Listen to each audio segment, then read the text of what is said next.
Assalamualaikum warahmatullahi wabarakatuh. Salam ahli sunnah wal jamaah.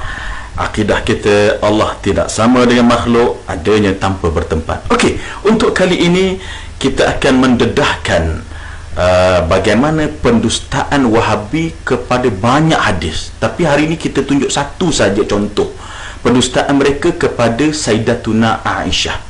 Okey, di sini antara Wahabi yang suka berdusta tentang hadis dan berlakon dia sebagai orang yang sangat hebat hadis adalah Asri Al-Wahabi. Asri Al-Wahabi Al-Kadzab. Saya sebut situ sebab dia berdusta kepada Aisyah. Kalau dia tak berdusta, datangkan bukti.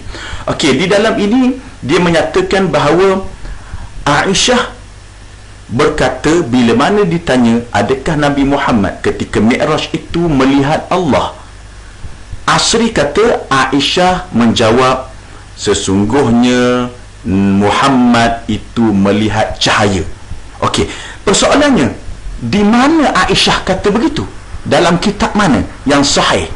Okey, kita dengar pendustaan lelaki ini.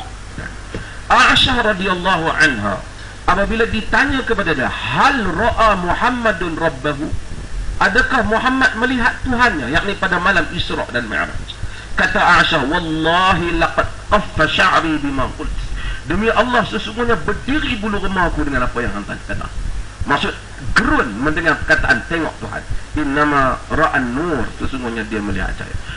Dengar baik-baik tadi dia kata Aisyah menjawab innama ra'an nur. Okey, dari segi bahasa Arab pun agak silap juga, kerana kalau betul itu kata Sayyidatuna Aisyah, maka bunyinya adalah innama ra'a nura. Okey, tapi tak apa, kita lihat dalam kitab Sahihil Bukhari yang lebih detail lagi, syarahan kepada Sahih Bukhari, iaitu Fathul Bari, syarah Sahih Bukhari. Fathul Bari kitabnya, bukan nama Wahabi UMNO.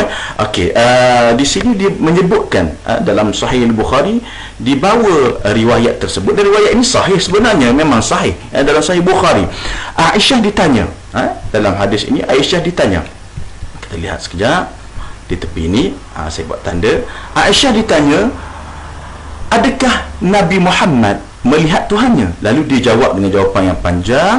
Kemudian dia menjawab, akhirnya itu dia kata ra'a Jibril alaihi salam. Bukan ra'a nur, takbir di sini seperti mana dakwaan Asri yang berdusta kepada Aisyah itu tadi, yang mengatakan kononnya Aisyah mengatakan innama ra'a nur. Tidak ada. Kalau ada, sila datangkan riwayat yang sahih. Jadi begitulah saya nak beritahu tadlis. Tadlis ni maknanya tipu daya. Golongan Wahabi ni sangat bijak.